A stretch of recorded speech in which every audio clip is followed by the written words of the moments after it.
Kas... Jah, ja annan sõna üle Kajale. Palun. Ja aitäh sulle, Mari, hea sissejuhatuse eest ja ma usun, et need klipid ka meelestasid päris hästi inimesi praegu kuulama seda juttu. Ma panen siia siis ka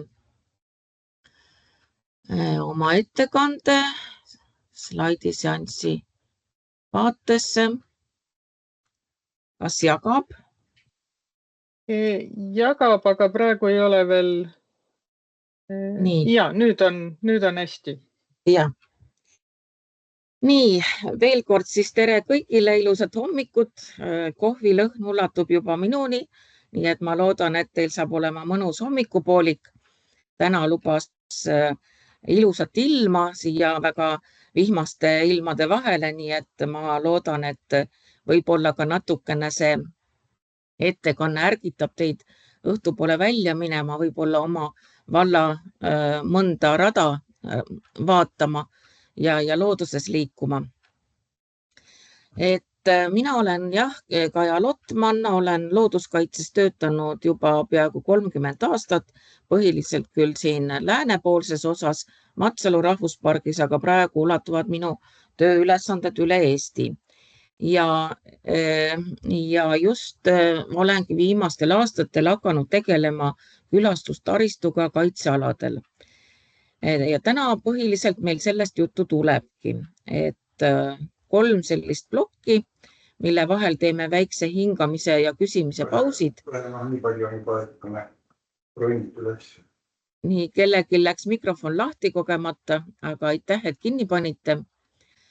Et kõigepealt, miks üldse külastustaristut on vaja kaitsealadele, siis millised need külastustaristu objektid on, nende mitmekesisus ja natukene ka rahvaüritustest.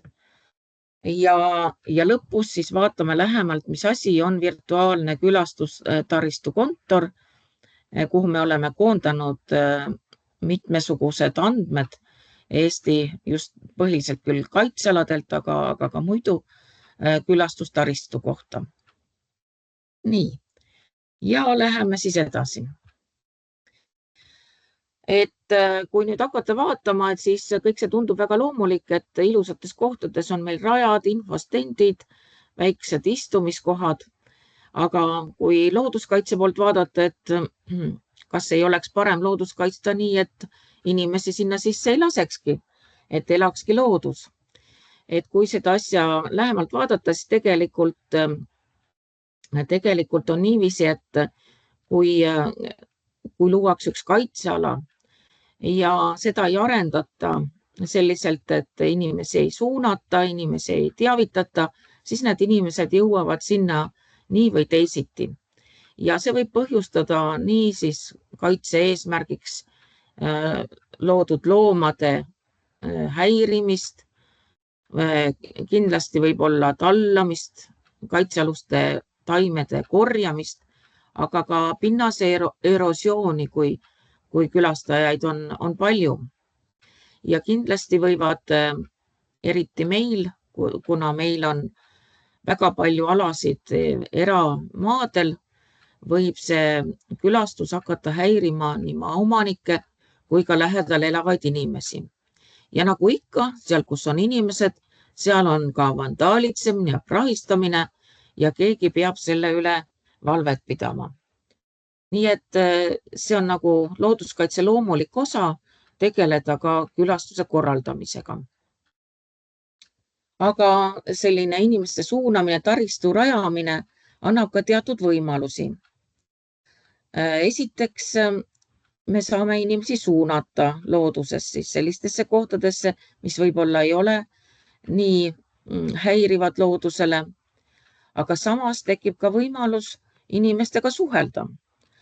Et tihtipeale me näeme ju, et matkaradade juurde on pandud üles infostendid, mis tutvustavad kaitseala väärtusi, teatud liike, taimi, linde. Võib-olla mõnel õpperajal on seal seotud isegi kindlate vaatlustega. Ja kindlasti just eriti RMK radadel me näeme et on olemas teatud keskkonnasäästlik sõnum, et kõik, mis sa kaasa oled võtnud, jaksad sa ka ära viia, ehk siis see jäätmemajanduse teavitus tuleb sealt kaudu ja muud sellised asjad. Et kui inimene on sinna rajale jõudnud, siis püüame võimalikult palju anda talle teavet selle kohta, kuidas looduses targalt käituda. Kuid selliste infostendidega on võimalik ka tutvustada oma piirkonna identiteeti, mitte ainult loodust, vaid seda, kuidas inimesed võib-olla veidi teistmoodi või eripäraselt selles piirkonnas tegutsevad. Oma valda võib tutvustada nende teavituste kaudu. Ja eks ta loob ka külastajale turvatunde, et kui on teavitatud, on võimalik lugeda, mida tohib teha, mida ei tohi teha, siis on inimesel kindlasti turvalisem, eriti arvestades seda väga kiiret urbaniseerumist. Kõik me teame, kuidas praegu maavaldadesse jääb inimesi vähem, kõik tunglevad linna ja linnas kasvavad üles uued põlvkonnad, kes ei ole harjunudki looduses käima. Nende jaoks on siis selline külastustaristu väga oluline.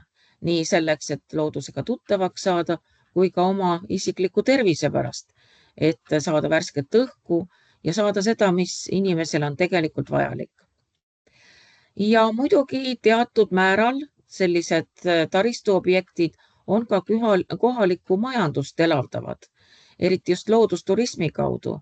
Siin on näha, et tugevamate piirkondade läheduses, kus on siis rajatud külastustaristud, tekivad väikesed turismitalud, tekivad giidid, kes pakuvad teenuseid. Nii et see kõik on selline ühisosa, loodus, keskkond, ühiskond ja majandus. Aga kaitsealadel tuleb siis meeles pidada, et kui plaanitakse uut taristut rajada või seda ümber tõsta, tuleks see Keskkonnaametiga kooskõlastada. Enamasti Keskkonnaamet planeeribki kaitsealadel tegevusi selliselt, et koostatakse kaitsekorralduskava tavaliselt 10 aastaks, kus on siis ära näidatud, milline ala külastuskorralduslik taristu on ja sellise protsessi käigus saab ka teha ettepanekuid, kuhu võib-olla veel teha radasid, kuhu oleks vaja infotahvleid panna ja nii edasi. Muidugi tuleb alati selliste protsesside puhul ka läbi rääkida nii maaomanikuga, riigimaal siis RMK-ga. Aga nüüd vaataks võib-olla lühidalt ka seda, kes siis on need, kes meil külastustaristut on rajanud. Et kindlasti kõik teavad, et RMK ehk Riigimetsa Majandamise Keskus on üks olulisemaid taristurajajaid. Nende kodulehelt võib ka vaadata külastuskorralduse strateegiat kuni aastani 2029. Selle järgi on siis RMK jaganud Eesti 13 puhkealaks, kuhu on siis rajatud üle 7000 erineva rajatise ja 2019. aastal maksis see kõik 6,5 miljonit, vahepeal kindlasti rohkem, nüüd jälle tuleb kokku hoida. 2019 siis vahetult enne selle strateegia koostamist külastas inimesi siis 2,6 miljonit nendel rajatistel, mis on väga palju ja ma usun, et praeguseks juba on neid ka 3 miljonini juba külastamas käinud.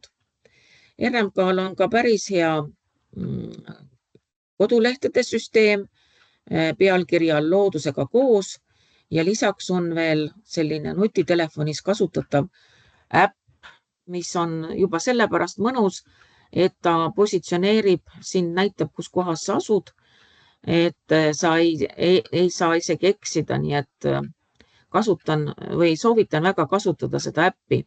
Seal on siis ka kõik kaitsealade piirid, liikumispiirangud ja loomulikult on seal just RMK külastustaristu, nii et sealt saab orienteeruda selle järgi, millisele rajale tahad minna või kas on tulemas puhkekoht. Oluline asi on see, et RMK ka oma külastustaristul hindab koormustaluvust. Selliseid uuringuid tehakse jooksvalt, aga suured küsitlused toimuvad ka iga 5 aasta tagant. Nii et riik saab sealt palju teavet selle kohta, kuidas inimesed looduses käivad, mida nad seal näha tahavad, kuidas nad teenusega rahul on. Ja eks sealt saame ka teavet selle kohta, mis veel puudu on.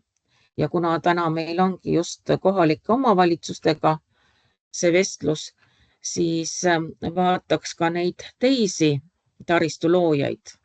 Me oleme kaardistanud kaitsealadel siis ka selliseid taristuobjekte, mis on loodud kohalike omavalitsuste poolt. Tihtipeale on seal kaasas olnud ka mitmed kas siis MTÜ-d või sihtasutused, haridusasutused, mis tihtipeale ka omavalitsustele kuuluvad, koolide juures näiteks mõned õpperajad, kuid ka turismiettevõtjaid on ehitanud torne, loonud radasid. Nii et 2019. aastal, kui tehti üks suur üle-eestiline inventuur, loendati ligi 2000 objekti, mis olid siis loodud just nende teiste tegijate poolt. Ja kui nüüd RMK-l oli sellel ajal 7000, siis siin see suhe tuleb ka välja. Aga kui me RMK puhul räägime ikkagi sellist süsteemsest planeerimisest ja hooldusest, siis seda ei saa alati öelda nende teiste tegijate poolt. Kohati on tase väga ebaühtlane, silmatorka projektipõhisus. Palju on selliseid radasid, infostende, kus on mingid projekti logod peal, aga stend on viltu vajunud, ei ole sellist järelhooldust. Ja tihtipeale ei ole nendel infosüsteemidel üldse märgitud, et tegemist on kaitsealaga ja seal on ka mingid väiksed reeglid, mida tuleb meeles pidada, et see võiks ikkagi kaitsealadel olemas olla. Ja hooldus on siis nõrk, puudub selline hoolduse taustsüsteem ja mõnel juhul ei ole isegi teada, kes objekti rajas. Et tuleb teha päris detektiivi tööd, et üles leida, millal, miks ja kuidas need on rajatud. Ja on ka selliseid juhtumeid, kus just seal, kus me ei teagi omanikku, et need ei ole kooskõlastatud Keskkonnaameti poolt. Ja eks see tingiski sellise tegevusega, millega ma olen viimastel aastatel tegelenud, et koondada need andmed kaardikihile ja leida siis toredaid partnereid, kes siis kas need mahajäetud kohad üle võtaksid või likvideeriksid. Siin on ka üks pilt sellest, milliseid väga erinevaid tahvleid me võime näha looduses liikudes ja mis võiks olla hoopis paremad ja ühtlasemad. Nii, et siit esimeses osas me saime siis teada, et taristu kaitsealadel eriti on vajalik, kuid loomulikult on ta vajalik ka väljaspool kaitsealasid just selleks, et võib-olla seda koormust kaitsealadel natukene hajutada. Et kaitsealadel me tegelikult loodaksime selliseid külastajaid, kes tuleksid sinna loodust nautima, võib-olla natukene õppima, kuulama, loodusest rohkem teada saama. Ja võib-olla kaitsealadelt välja võiks jääda siis sellised nii-öelda rekreatiivsed alad, kus siis võib ennast välja elada natukene rohkem.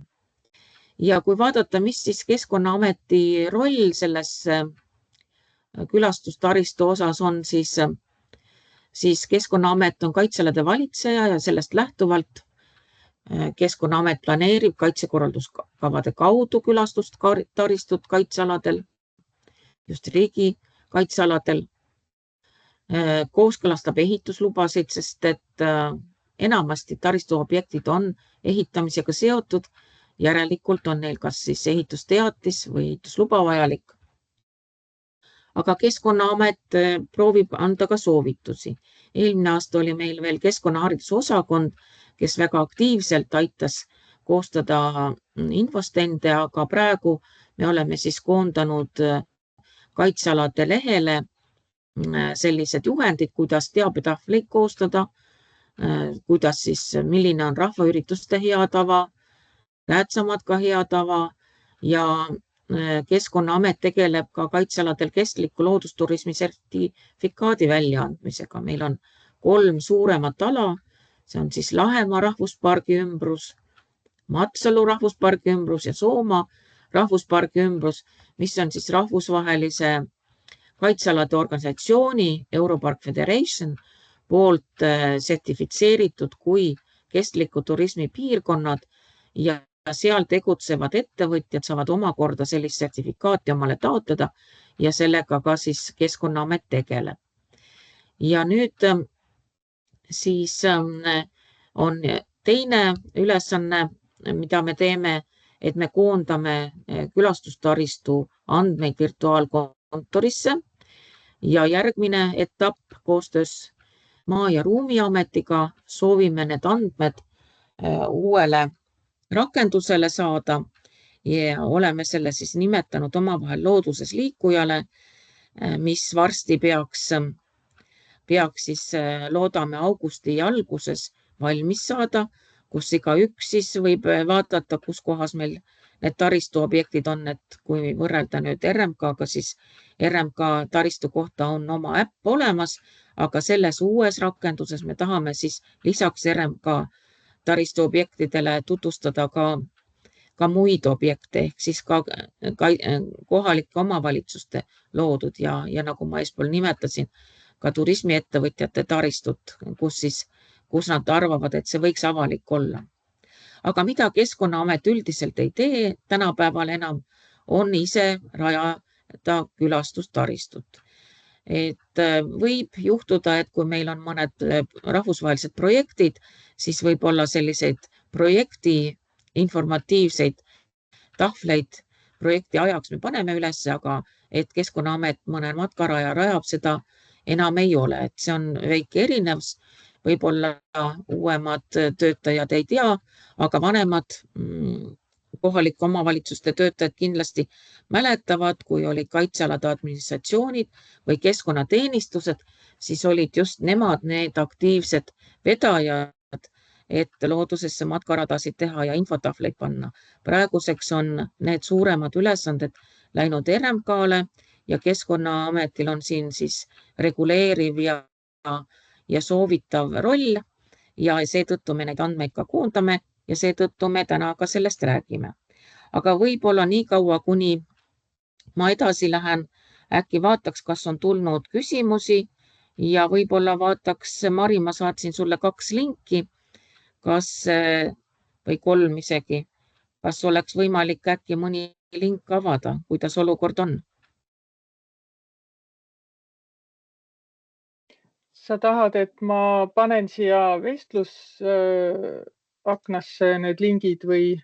Jaa, võib täitsa teha niiviisi, et seal on siis kaitsealade lehel teabetahvlite koostamise juhend, seal on soovitavad piktogrammid, tohutu kogus, ei pea ise hakkama otsima, siis on rahvaürituste kohta meil koostatud üks selline hea tava, Keskkonnaameti väga pikaajaline rahvaürituste kooskõlastamise praktika käigus välja töötatud selline juhend.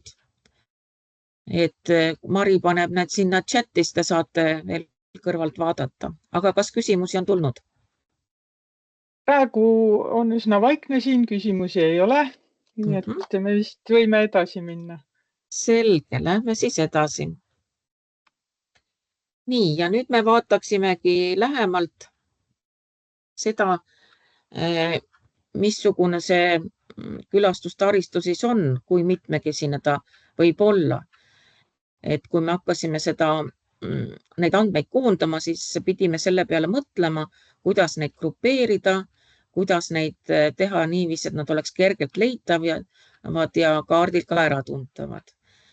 Et siin me näeme, et on siis puhkekohad, lõkke- ja telkimiskohad, rajad ja vaatetornid, parklad, teabetahvlid, suunaviidad ja liiklusmärgid. Siis on sildumiskohad, ujumiskohad, kalastuskohad, loodus- ja keskkonnahariduskeskused. Need on siis juba sellised majad või suuremad taristuobjektid. Aga kindlasti on ka, loeme meie Keskkonnaametis külastustaristuks ka kaitstavate loodusobjektide piiride ja vööndite tähiseid. Mis need tähised siis on? Need on sellised valged sildid, kus on selline logo, roheline tammeleht ja all on mustaga tähed L ja K. Selline logo on väga-väga pika traditsiooniga, on alanud juba esimeses Eesti Vabariigis. Siis küll ei kasutatud otseselt sellist tammelehte alati. Alguses olid isegi need tähed L ja K kõige olulisemad. Et kui te võib-olla olete kusagil näinud, siin on mul üks pilt, see ei ole küll väga selge, aga on ka üks selline betoonpost. Seal on ka LK ja siis on üks number. See on siis see vana aja tähis, mis siis näitas selle numbri, selle registri numbrit, selle objekti registri numbrit, et siin on üks kaitsealune kivi ja siin juures on siis nii vana tähis kui ka uus tähis. Ja selle juurde on siis võimalik panna ka lisatahvlina liikumiskeeld ja kõike seda, kuidas neid välja panna, millised nad peavad olema, need sildid, seda reguleerib praegu siis kliimaministri määrus ja see määrus kehtestab ka selle, et mitte ainult riigi kaitsealadel ei kasutata neid tähiseid, vaid ka kohaliku omavalitsuse tasandi kaitsealadel võib neid tähiseid kasutada.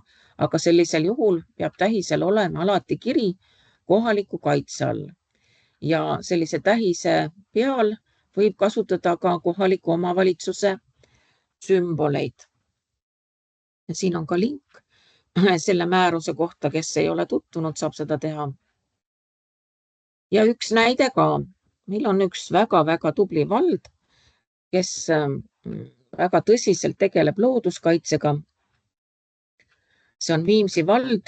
Siin on siis näidatud Viimsi valla niisugused peened kollased jooned on kohaliku omavalitsustasandi kaitsealused objektid ja need rohelised lipukesed näitavad seda, kuhu Viimsi vald on pannud oma piiritähised.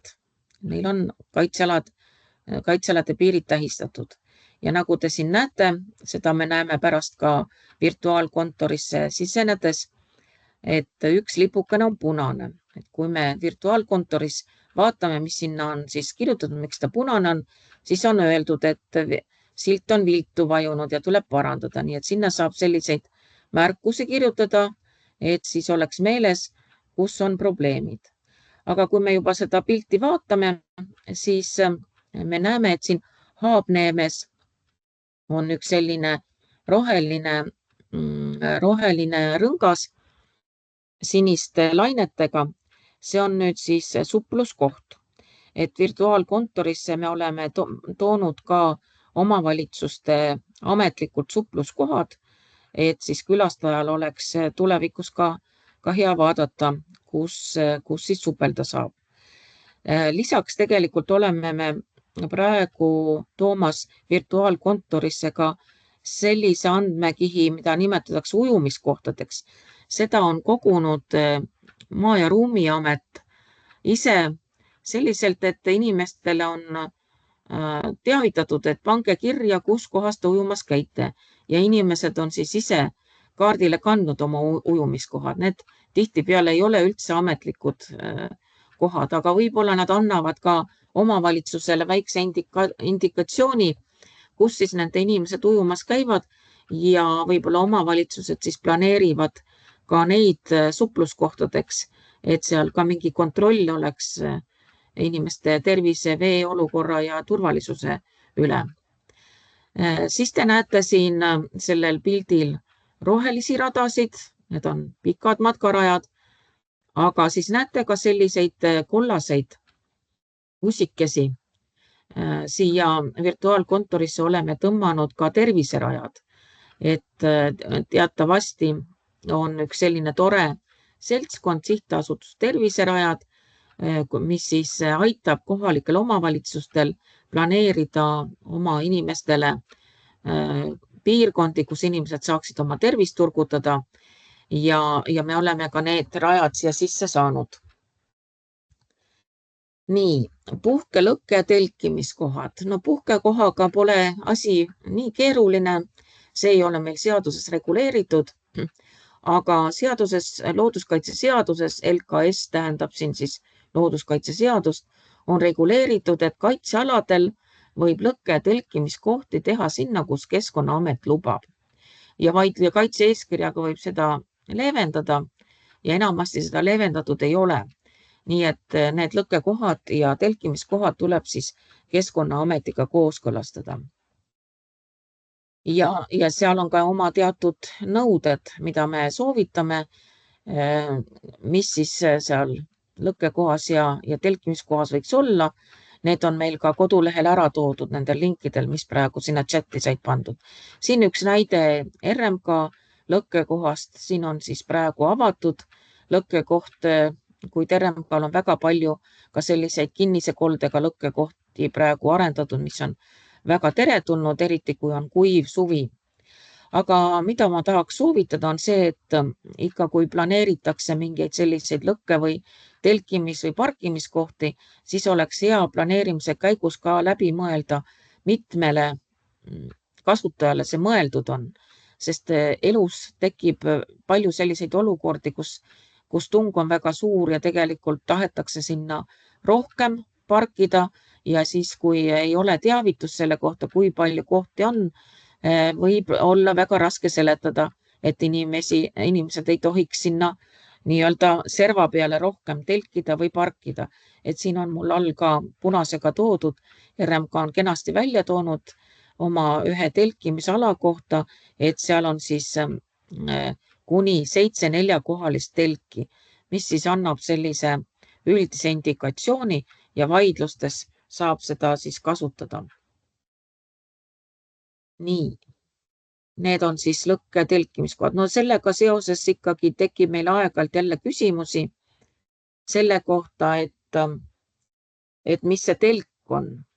Ma ei tea, kas teil on tulnud selliseid küsimusi, aga meile ikka paar korda aastas tuleb, et kas näiteks RIP-telk on telk. No üldiselt Eesti Keele Instituut annab siis sõnastuse, et telk on selline ajutine tekstiilist ese, mis kinnitatakse maa külge.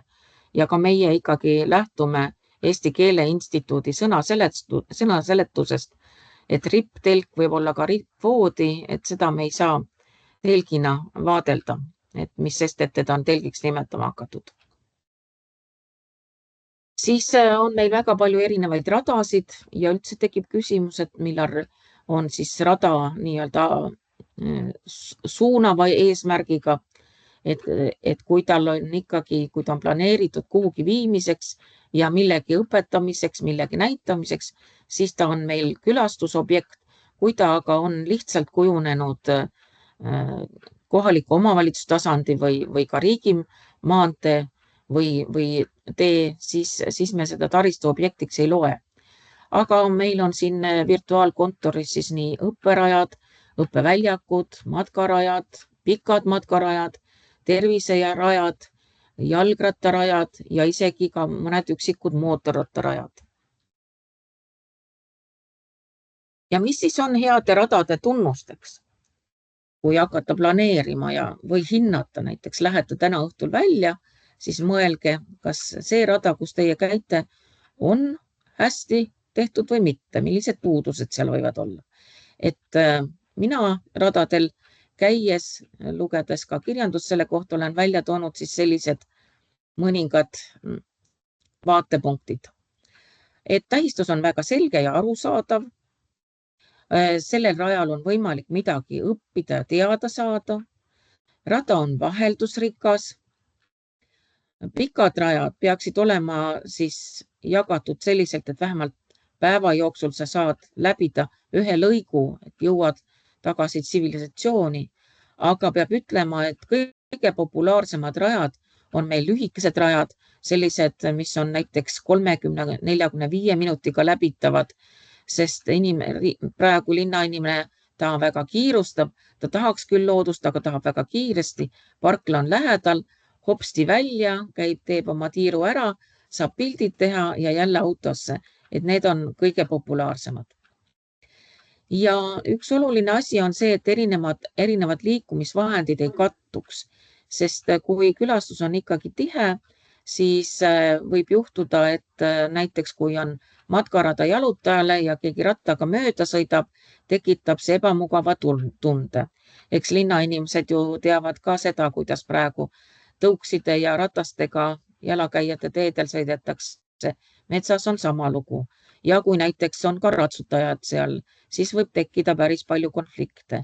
Antud rajal on siis soovitatud, et seda rada tuleb läbida ratas käe kõrval. Kenasti on ära märgitud.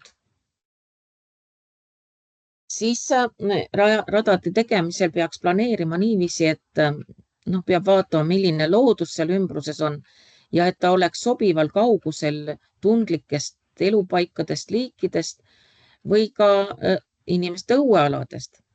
Et ikka tuleb see küsimus, et aga me tahamegi ju näidata inimestele neid toredaid liike, mida looduses me kaitseme, et miks me siis ei saa seda näidata.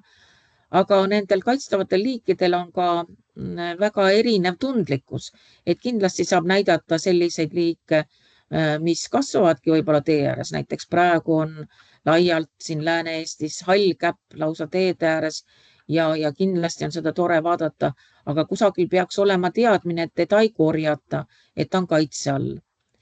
Head rajad on sellised, mida regulaarselt hooldatakse, omanik on teada. Rajal on siis piisav teavitus, nagu ma ütlesin, ka kaitsealuste liikide kohta.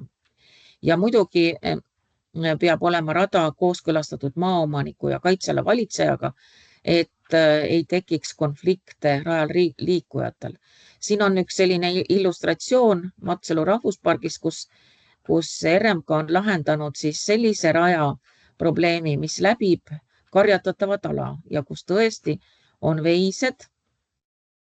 See pilt võib-olla ei ole väga kvaliteetne, seda peab lähemalt vaatama, aga siin on siis naljapiltidena näidatud, et ei tohi loomade juuresolekul süüa, ei tohi lärmata või mis nüüd, et ei tohi, aga ei maksa, sest selle võib tekitada probleeme. Et koerad ikka peavad olema kinni ja nii edasi. Inimene peab teadma, et rada läbib ala, kus raja peale võib sattuda sarvloom.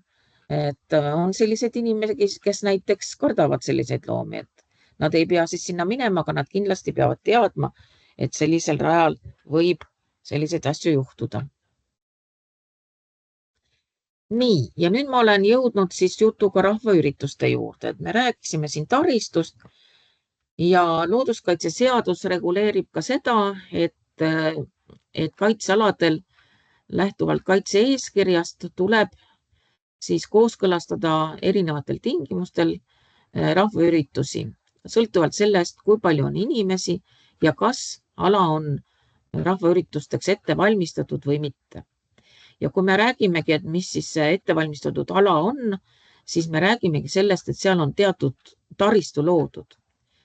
Ja näiteks praegu on meil väga suur koormus just linnaparkides, kus tehakse palju rahvaüritusi ja Keskkonnaametile saadetakse kooskõlastusi, kuid paljud linnapargid on varustatud väga hea taristuga. Seal on teed, seal on platsid, isegi kempsud on seal olemas ja kuigi parkide ja arboreetumite kaitse-eeskiri ütleb, et kooskõlastust ei ole vaja, kui ala on ette valmistatud, siis neid kooskõlastusi ikka küsitakse, sest ei ole väga selge, mis asi ikkagi on see ettevalmistatud ala. Ja mõnikord ei ole ka väga selge, mis on rahvaüritus.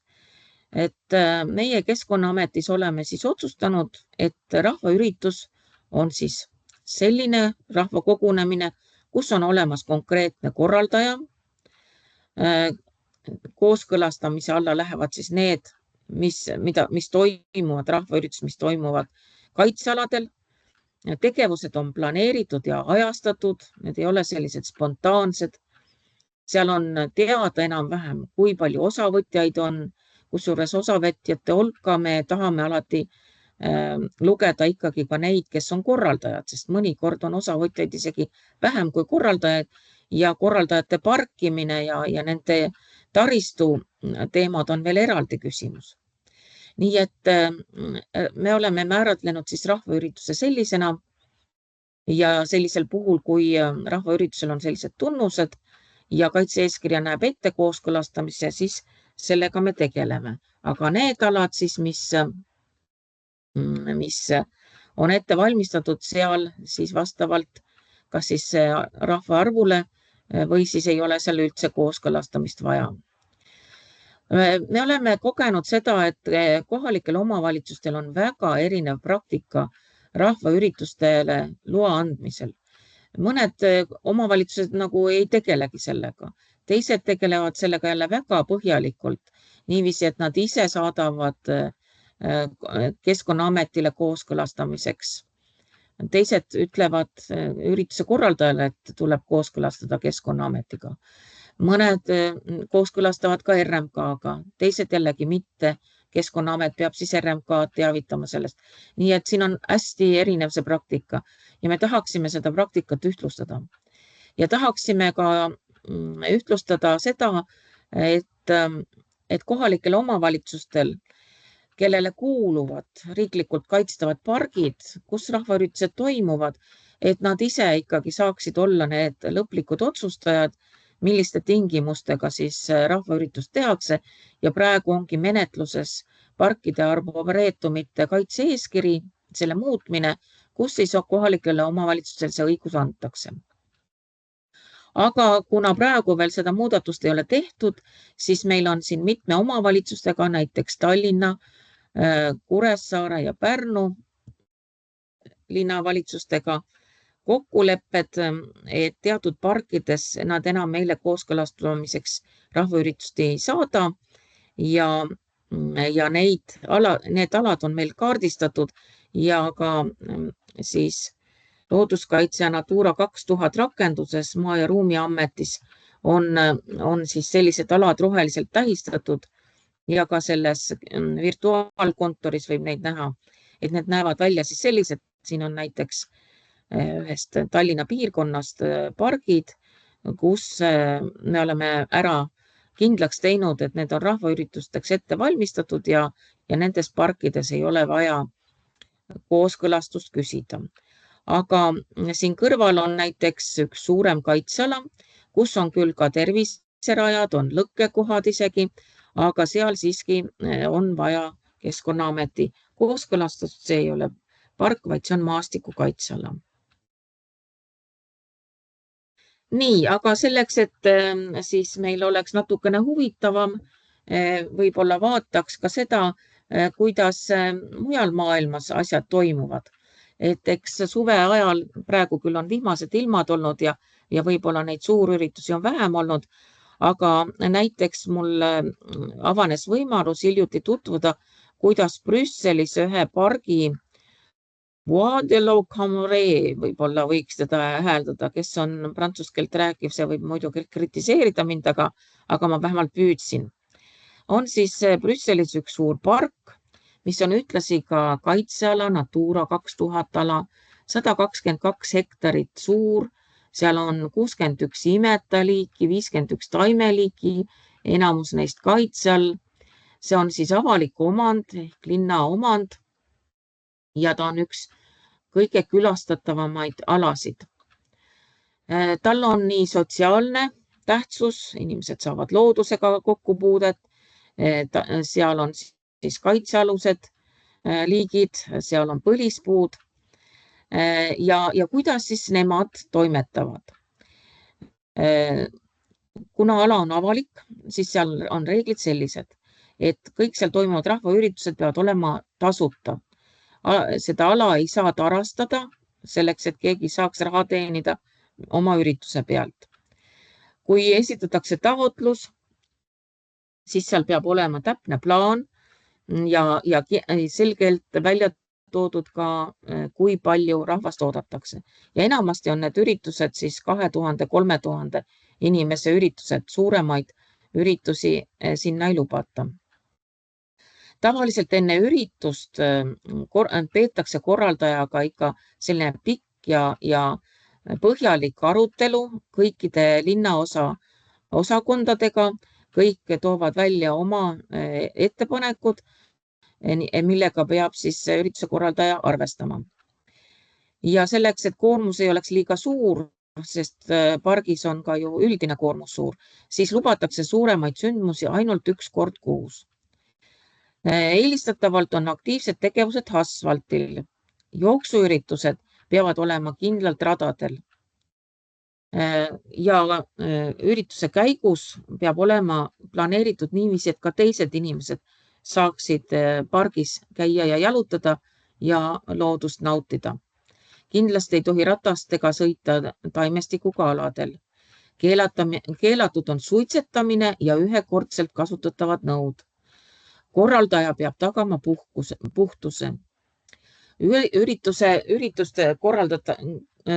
Koos ürituse korraldajaga kontrollitakse ala siis enne üritust, ürituse ajal käivad linnaametnikud seda kontrollimas ja ka peale sündmust. Ja kui leitakse kahjustusi, siis määratakse trahvid ja on võimalik, et järgmisel korral ei lubatagi seda sündmust. Ja hoolimata sellest, et nii ranged piirangud on rahvaüritustele, on seal siiski palju probleeme. On vandaalitsemist, kurdetakse kaudset mõju puude juurestikule, eriti vanad puud. Inimesed tahavad puu juurde tulla, puud tunnetada, aga sellega puude juuri tallatakse ja puud surevad liiga kiiresti. Muidugi prahistamine. Ja Brüsseli linnavalitsus kõige selle leevendamiseks plaanib siiski pargi tsoneerimist, rajada sellised alad, kuhu kindlasti rahvaüritusi üldse ei lubatagi, kus oleksidki ainult sellised niisama liiklejad ja planeeritakse ka selliseid alasid, niisugesi nii-öelda nagu karjatamisel öeldakse portsjon karjatamist, teatud ala pargist jäetakse üldse külastusest välja, et lasta siis alal puhata. Et ma ei taha öelda, et see on nüüd meie tulevik, aga huvitav on vaadata lihtsalt, kuidas loodust hoitakse sellistes kohtades, kus on Euroopa kõige suurem asustus. Nii, selle Keskkonnaameti rolli ma juba rääkisin ära ja nüüd me läheme siis tasapisi külastustaristu andmestiku juurde, et kaardipilt on meil siis selline, kui me vaatame ja varsti ma lähen ka sinna sisse, aga kiirelt ülevaade siis, mida me sinna oleme koondanud. Andmestikus me oleme koondanud siis kaitsealade kaitsekorralduskavadest tulnud objektid, need on siis Keskkonnaameti kaardikihtidel, siis RMK külastustaristu on meil siin praegu virtuaalkontoris nii üks vanem versioon 2020. aastast kui ka uus versioon, mis jookseb automaatselt peale, et see vanem versioon varsti kaotatakse ära. Siis on need, mida ma juba mainisin, 2019. aastal inventeeritud muud objektid, mis ei ole RMK objektid. Siis on supluskohad ja ujumiskohad, siin on natukene kordusesse läinud, sadamad, lautrid ja paljud asjad on siin ka käsitsi kaardistatud. Terviserajad on sisse toodud ja siis oleme praegu suhelnud ka päris palju juba mitmete kohalike omavalitsuste inimestega, kelle abil me oleme korrastanud ka kohalike omavalitsuste andmeid. Siin on meil vähemalt 10 omavalitsuse inimesed juba toimetanud, aga ma väga tahaksin, et neid oleks rohkem. Selleks, et siia virtuaalkontorisse sisse saada ja siin toimetada, on kohalikul omavalitsusel vaja saata mulle selle kontaktisiku ID-number, et siis me saame teha talle ligipääsu ja saan teha väikse koolituse ja siis saame ka neid andmeid korrastada, juurde panna ja see on eriti vajalik, kui nüüd osad andmed avalikuks lähevad. Ja kes meil siis on siin virtuaalkontori kasutajad, ongi siis Maa- ja Ruumiameti administraatorid, Keskkonnaametist looduskaitse ja järelevalvega tegelevad spetsialistid, kes jooksvalt ka täiendavad andmeid. RMK looduskaitseosakond ja külastuskorralduse osakonna inimesed ja kohalike omavalitsuste esindajaid. Siin väga hea koostöö on olnud meil Saaremaa, Hiiumaa, Tallinna, Väike-Maarja ja Viimsiga, aga neid on veel. Ja siin on siis ka veel, et minule võib saata siis kaja.lotman@keskkonnaamet.ee oma ID-number ja siis me saame teha ligipääsu ja juba täpsemalt rääkida sellest, kuidas seda keskkonda saab kasutada. Ja tulevik on siis see, et tahame teha avalikuks ka, et meil oleks nii sisemine töövahend kui ka avalik töövahend. Ja siin on siis otsustatud, et meie sisemises virtuaalkontoris, mis on nii-öelda spetsialistidele mõeldud, et siit ei lähe välja need objektid, millel on märgitud, et ei ole avalik või siis, kui see on unustatud, siis on näiteks probleemseks märgitud või siis on näiteks alles planeeritav objekt, need siis ei lähe. Siis meil on päris palju dubleerivaid andmeid, näiteks mitmed erinevad instantsid on mõnda rada kaardistanud. Võib-olla nendele instantsidel on need erinevad raja trajektoorid olulised, aga välja me neid nii mitmekesiselt ei kuva, valime välja selle kõige kvaliteetsema. Ja lõpetuseks siis ennem, kui me virtuaalkontorit juba lähemalt hakkame vaatama, tahangi öelda, et kutsun teid väga kaasa lööma sellele uuele arendusele.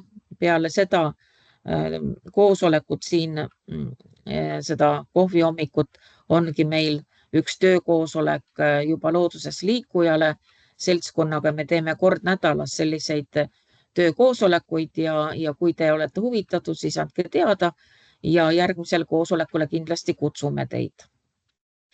Nii, aga minu see slaidi osa nüüd läbi ja vahepeal ma lõpetan selle jagamise ja vahetan siis ära virtuaalkontorisse minekuks. Aga kui nüüd on küsimusi, siis äkki Marisa aitad mind selles osas? Küsimusi hetkel ei ole, aga praegu on tõesti hea võimalus ka suuliselt küsida, sest on sihuke vahepaus. Et kas kellelgi on küsimusi? Võite vabalt mikrofoni sisse lülitada ja siis häälega küsida.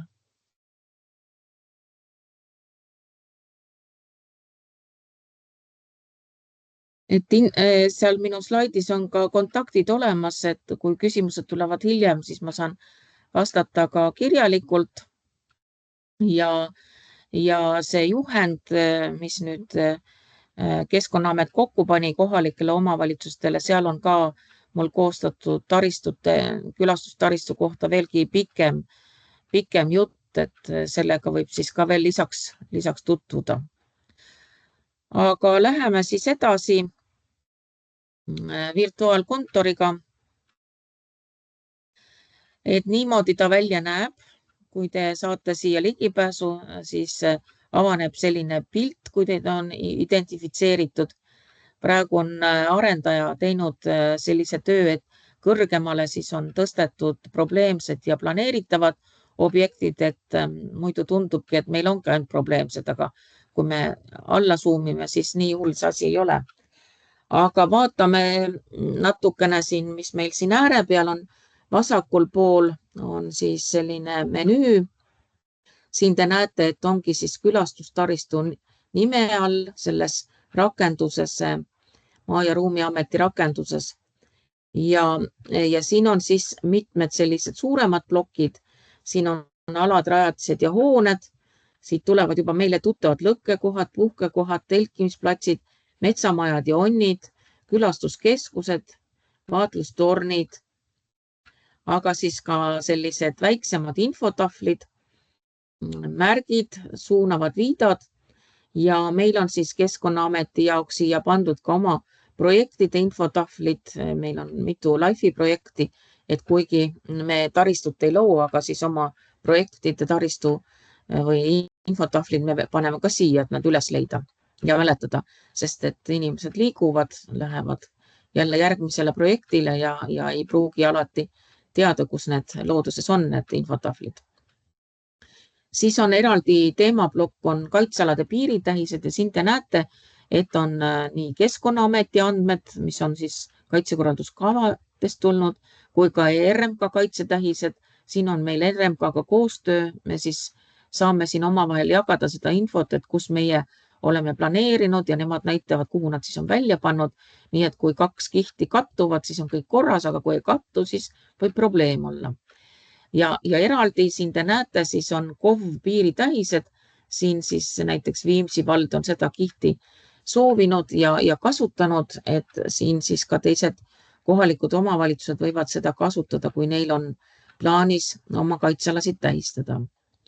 Siis on rajad ja muud taristuobjektid, matkarajad ja õpperajad, jalgratta- ja mootorrattarajad, terviserajad, parklad, kaitsealade liiklusmärgid. No vot siin vahetevahel küsitakse, et kaitsealadel ju Maanteeamet paneb ka liiklusmärgid, kas need kõik on siin? Ei, need kõik ei ole siin.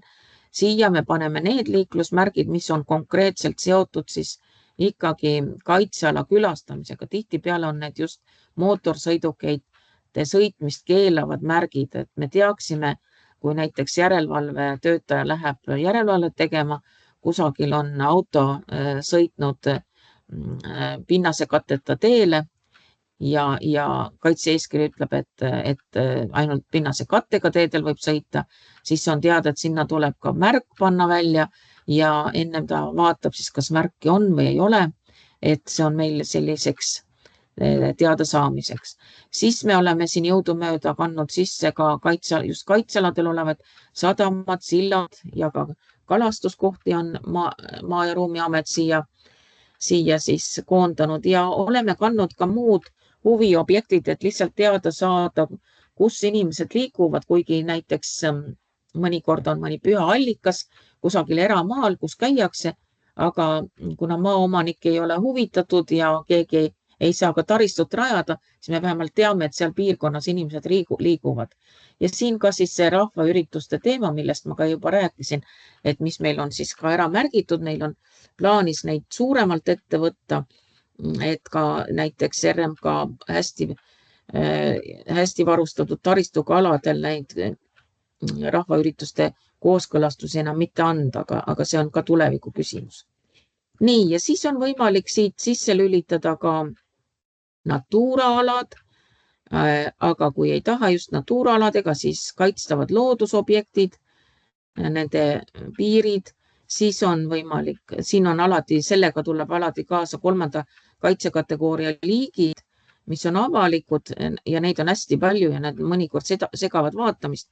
Aga kui teil on suunatud ligipääs Maa- ja Ruumiameti andmetele, siis te saate ka 1. ja 2. kaitsekategooria liikide andmed siia panna, kasutades seda kaardikihi ülemist vaadet. Aga siis on eraldi veel kaitsealade vööndid, saate teada, kus on meil reservaadid, sihtkaitsevööndid, katastrikaart on siin olemas, üleujutusalad ja võib-olla pakub huvi ka haldus ja asustus.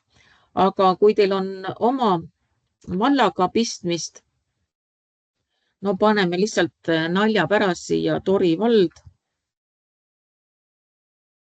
Ma ei tea täpselt, mis valdadest ei olete, panete otsingusse ja tuleb see Tori vald siia ette. Siin on siis, te näete, et Keskkonnaamet on siia planeerinud infotahvleid. Siin on juba, Soomaal on juba taristu korras, on olemas. Siin on meil üks kaitseala tähis probleemne kui me läheme natukene lähemale, siis me saame vaadata, mis siin on, et siin on enamus on korras, aga üks on probleemne. See on meil märk RMK-le, et siin tuleb see tähis korda teha ja RMK-le jällegi meie muudatused tähiste osas lähevad oma töölauale ja nad saavad teada, et seda on vaja teha. Siin on kõik kaitsealad sees ja siit kaardikihtidest te tegelikult saate väga erinevaid kihte alla tõmmata, mis teid võiks huvitada. No, ma ei teagi, mis võiks huvitada. No ütleme näiteks, kui teil on huvi maavarad näiteks. Vaatame, kui me paneme siia märksõna sisse, nii maavara nimetus, maavarade levialad, maa-ainese kaevandamine ja load. Siit te saate vaadata näiteks, kui planeeritakse mingit rada, aga kui on kaevandamisluba juba välja antud, siis ju ei ole mõtet, siis tuleb hakata arendajaga rääkima, kuidas seda teha, eks ole. Nii et siit te saate neid andmeid kõike, mis aga Maa- ja Ruumiameti rakendustes olemas on, saate teie siit sellesse keskkonda tõmmata ja võrrelda siis selle taristu objektidega. Ja kui me nüüd läheme siis siia sissepoole, näiteks võtame, siin on teil vaja mingit objekti, vaatate, et näiteks võtame siit, mis ala see on, meil on siin Pärnu rannaniidu looduskaitseala, Pärnu linnaga tegemist, siin on ujumiskoht, ma vaatan siin üks infotahvel on kehvas seisus, kui keegi on Pärnu linnavalitsuses, siis võiks selle infotahvliga tegeleda, ma arvan, et see on praegu linnavalitsusele üle antud. Et tihtipeale minu probleem ongi selles, et ma ei tea, keda tuleks omavalitsusest teavitada. Sest et keskkonnaspetsialistid ei tegele näiteks selliste taristuobjektide hooldamisega, sellega tegeleb võib-olla hoopis haldusosakond ja ma ei tea, kes see õige kontakt on. Seetõttu, kui te tahate mind aidata, siis jällegi võite mulle teada anda, kes teie vallas külastustaristuga tegeleb, et ma saaksin siis kohe ka õige inimese leida. Ja mis veel kõige hullem, eks ka omavalitsustel on seda liikumist päris palju, et tulevad jälle uued inimesed. Aga vaatame siis, kuidas see asi meil siis toimib. Näiteks, kui te avastasite, et siin olete tahate panna ühe infotahvli, siis siin on üks selline lillekene, avate lillekese, tekib pliiats. No, tahate pliiatsiga sinna midagi joonistada, siis kui on pliiats, siis saate parandada olemasolevat. Kui tahate kustutada, on prügikast. Kui tahate juurde panna, on plussmärk. Ja kui tahate mingit pindala objekti väiksemaks teha, siis saate lõigata. Sellised on need põhirežiimi töövahendid, mis on väga lihtsad. Võtame näiteks, et tahate mingit uut objekti teha, tuleb kõigepealt küsib siis geomeetriat, näiteks ütleme siia sellesse punkti, paneme paikada, siia siis punktide koordinaadid tekivad kaardile, siis avame tärkandmed ja tärkandmetes saame siis vaadata, kas me tahame, et see oleks juba avalik või ei. Saame siit valida, siia paneme objekti nime, kuidas me seda infotahvlit nimetame. Siit me saame valida siis tüübi, kas see on infotahvel või muu informatiivne materjal. Siia siis saame märkida ka märkusi. Vaatame siin märkuste all on siis, kas see on suur, keskmine või väike. Staatus, kas see on planeeritav või korras olev. Siis on võimalik siia panna pilte. Alguses meil oli väga keeruline, aga nüüd meil on arendatud siia juurde, et saab oma arvutist või isegi kui te kasutate mobiiltelefoni siis saab siit pildi üles laadida. See pilt ei tohi olla ainult liiga suur, siis ta ei taha laadida, aga muidu normaalsuuruses pildid lähevad siia üles. Saate panna omale täiendava info, näiteks millal see on pandud, kes on pannud. Siin me oleme loonud ka võimaluse, et võib kirjeldada veel ka maastikut, millised liigid, seal on kultuuripärand. Siia saab panna näiteks lingi kodulehele, kindlasti siis, kes haldaja on. Kui on infotahvel, siis kas ta on mingi matkarajaga seotud. Kui ta on kaitsealal, siis mis kaitsealaga on seotud. Kaitseala registrikoodi teie ei pea panema, seda ma panen ise. Ja siit saate valida ka siis maakonda, et teinekord on vaja otsida, näiteks küsitakse, kui palju turismiobjekte on Harjumaal, siis me saame siit otsinguga selle kohe välja võtta, et niiviisi tekitatud tärkandmed võimaldavad meil siis tegelikult päris hästi otsinguid korraldada ja me saame oma väikese riigikese kohta päris kiiresti andmed kätte. Aga selleks, et need andmed oleksid kvaliteetsed ja leitavad, selleks ongi mul vaja, et mul oleks palju abilisi ja ma väga loodan, et te saite siin selles tänases ettekandes, tänasel hommikul huvitavaid mõtteid ja ideid ja tahaksite kaasa lüüa või vähemalt oskaksite öelda, kes teie vallas selliste andmetega tegeleb, kes võiks mind aidata ja saaksime koostööd teha. Nii et praegu ma siis selle tutvustuse lõpetaksingi, et kui veel on äkki selle keskkonna kohta küsimusi või mingeid üldiseid küsimusi, siis võiks neid praegu esitada. Ja siia vestlusaknasse on ka tekkinud mõned küsimused, et Pamela küsis, et kas külastustaristuid on vaid siis on nähtav, kui on virtuaalkontori konto.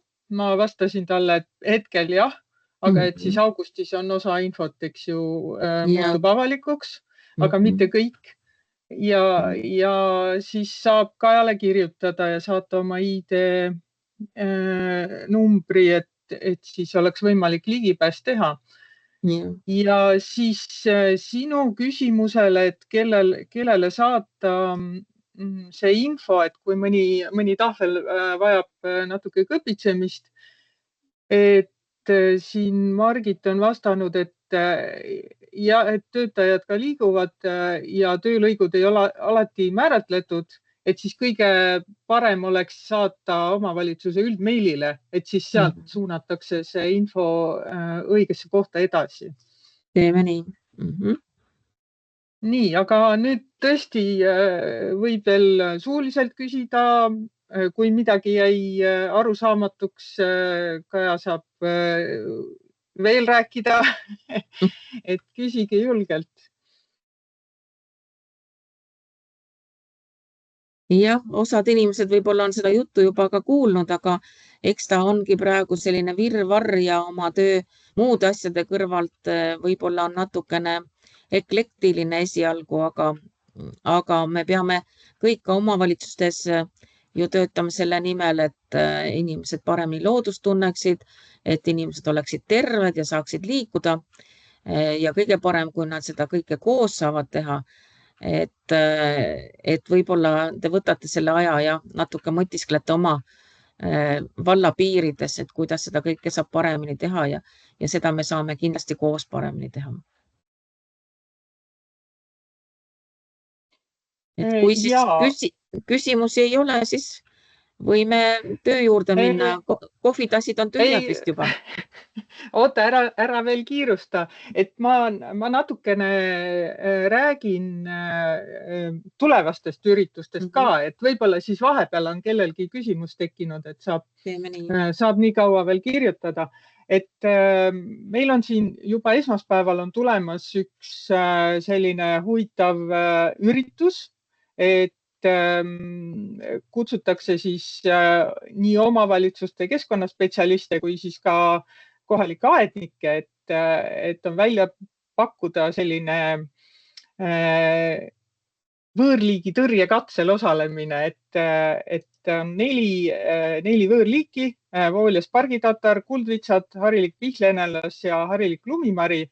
Et meil on siin üks projekt käimas, Loodusrikas Eesti, ja ta on siis katsetanud nende 4 liigi tõrjumist ja nüüd on võimalik siis osaleda. Ma panen kohe info siia vestlusaknasse ka, et 4 erinevat,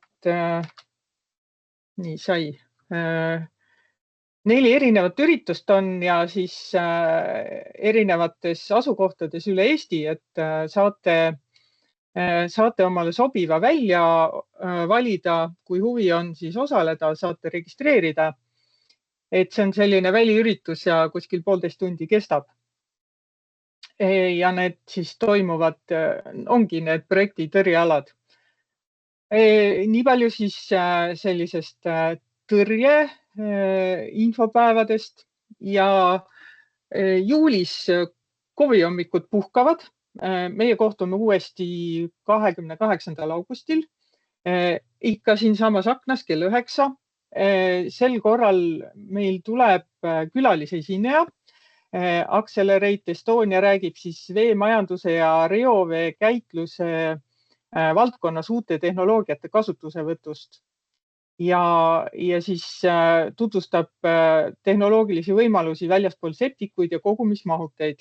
Et tundub põnev teema. Ootame teid osalema jälle. Ma saadan tänase KOV-hommiku need lingid, Kaja üleskutse liituda külastustaristu virtuaalkontori meeskonnaga ja siis mingitest, ma mõtlen, mingi failist oli ka juttu, selle viite ma saan ka sinna panna. Lisan kodulehele ja YouTube'i kanalile selle tänase salvestuse ja siis ma saadan osalejatele meili peale selle. Ja järgmise kutse ma saadan umbes nädal enne siis seda 28. augustit. Nii, aga nüüd minu reklaamiminutid said ka otsa. Nüüd on tõesti viimane aeg suuliselt küsida või kirjalikult küsida. Ja kui küsimusi ei ole, siis tõesti, nagu Kaja ütles, et päike paistab täna, hea võimalus minna kuskile matkarajale ja üle vaadata, et millised taristuobjektid teil seal oma piirkonnas asuvad. Aga aitäh, Kaja, aitäh osalejatele ja näeme siis suve lõpus uuesti. Ilusat suve!